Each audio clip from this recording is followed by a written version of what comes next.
Assalamualaikum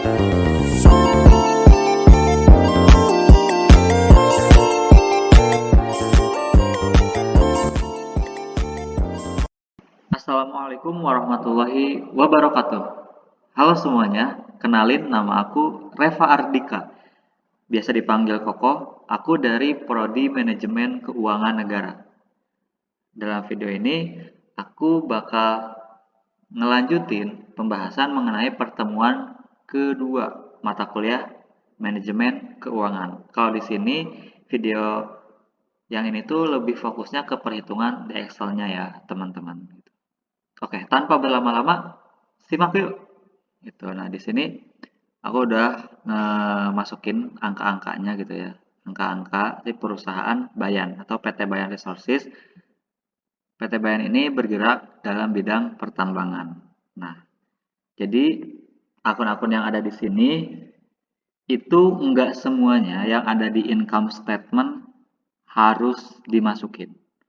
Jadi cukup kayak sales-nya atau revenue-nya gitu kan, sama COGS, gross profit, EBIT atau NOI-nya, kemudian interest expense, dan net income-nya. Cukup segini aja, nggak usah semuanya dimasukin.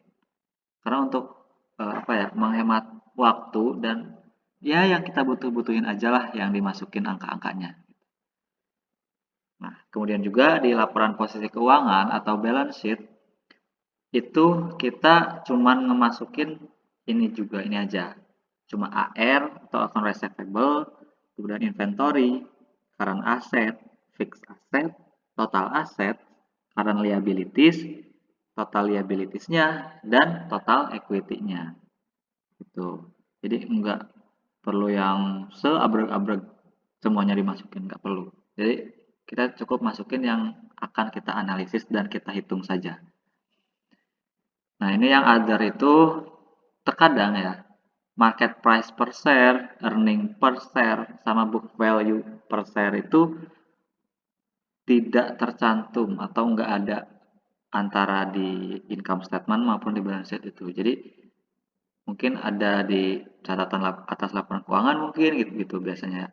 Atau di income statement ada cuman nggak lengkap misalnya atau gimana. Jadi ada di sumber-sumber lain. Makanya di sini aku tulisnya other aja.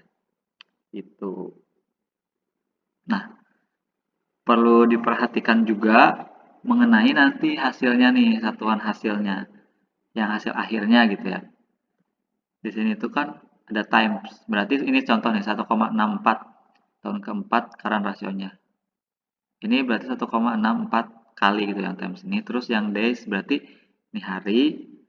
Terus ada yang persentase kayak gini.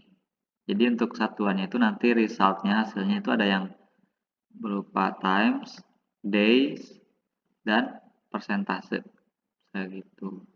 Nah, ini untuk ininya. Nanti ininya si spreadsheet atau Excel-nya ini bisa kalian download. Nanti lihat aja ya kolom deskripsi di video ini. Ini kita misal ya, anggaplah PT Bayan ya, Resources. Kita analisis perusahaan Bayan. Ini bergeraknya di bidang pertambangan. Ini contoh aja ya, sebagai contoh misal.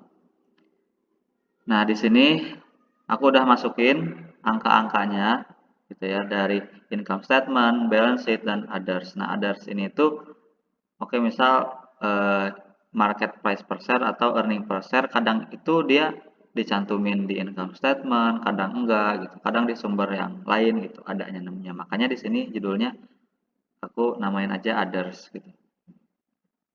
Nah, oke, di sini udah terdapat data-datanya.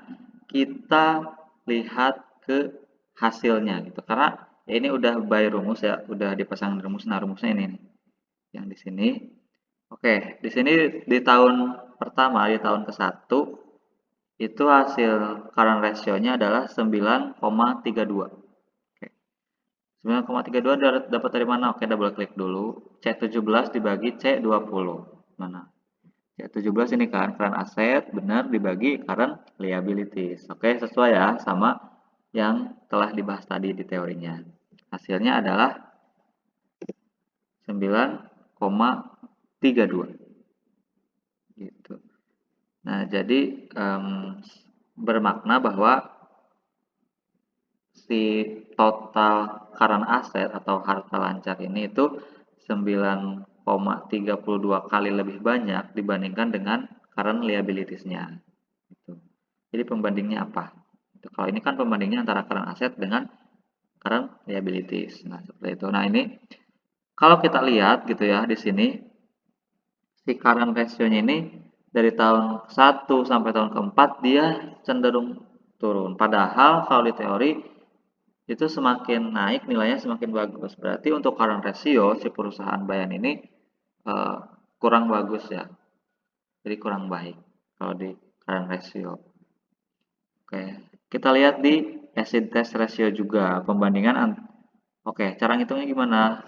Itu current asset dikurangi inventory, hasilnya itu dibagi current liabilities-nya. Ini juga semakin tinggi semakin bagus harusnya, tapi di sini PT Bayan malah semakin turun gitu ya. Oke, ini juga kurang baik. Nih. Terus yang average collection period. Di sini semakin rendahnya adalah semakin baik. Jadi makin kecil nilainya makin baik. Di sini ini naik. Yang ini malah naik ya di tahun kedua sama ketiga. Nah, berarti ini kayak fluktuatif gitu. Si average collection periodnya. Terus receivable turnover-nya malah fluktuatif juga, tapi fluktuatifnya enggak kayak yang jomplang-jomplang banget lah gitu, masih jadi nilainya itu kayak current ratio, acid ratio ini emang semakin tinggi itu semakin baik dan kayak ada batas minimalnya gitu loh. Jadi di atas 1 itu masih oke lah gitu. Kalau di bawah 1 itu udah jelek banget, udah jelek lah. Ini mendekati 1 pun ini 1, sekian itu sebenarnya udah kurang baik ya. Itu. Biasanya liquidity ratio-nya terlihat apa ya? Naik turun lah istilahnya. Naik turun, tapi enggak yang jomplang banget naik turunnya. Nah, di sini kita ke kelompok yang kedua yaitu capital structure ratio. Nah, debt ratio-nya ini ya di sini 23%. Maknanya apa? Oke, kita lihat C21 dibagi dengan C19. Benarkah? C21 apa? Ini total liabilities dibagi dengan total aset. Oke, aman ya. Sesuai dengan rumus. Jadi si utangnya itu 23% dibandingkan dengan total aset. Oke.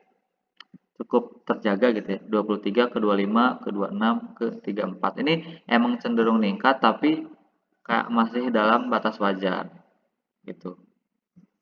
Nah, di sini selanjutnya ada time interest earn. Kita lihat di sini penurunannya cukup signifikan padahal time interest earn itu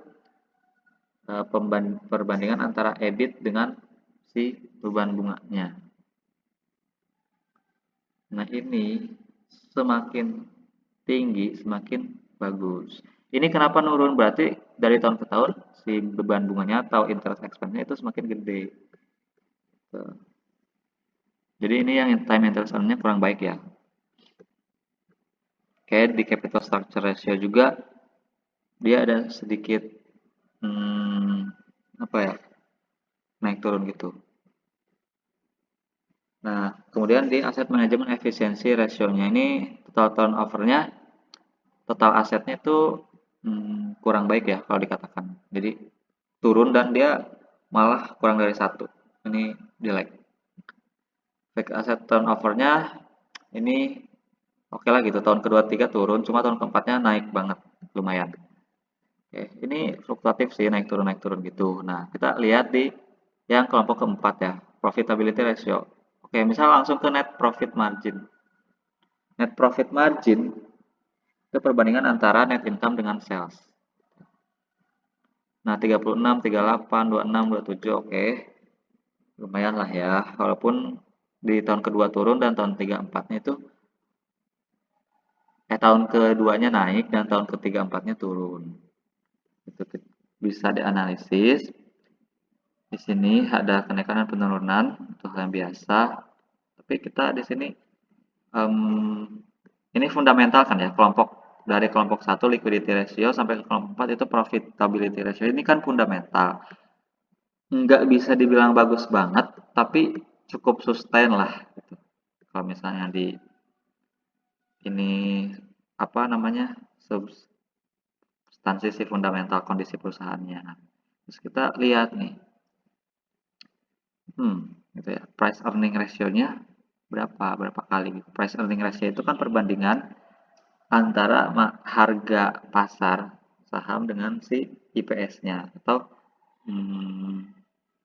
ya IPS itu kan pendapatan per lembar sahamnya.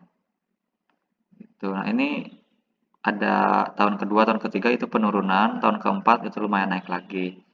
Di sini juga ada penurunan dan kenaikan, cuman cukup sustain lah ya. Itu enggak yang jomplang-jomplang banget fluktuatifnya. Ya untuk saham memang investasi di saham itu kan cenderung jangka panjang. Tuh. Misal, nah untuk ini 4 tahun, misal 4 tahun terakhir ya di sini nggak bagus-bagus banget gitu ya misal kondisinya, tapi cukup sustain lah ya. Mungkin sekian dari aku.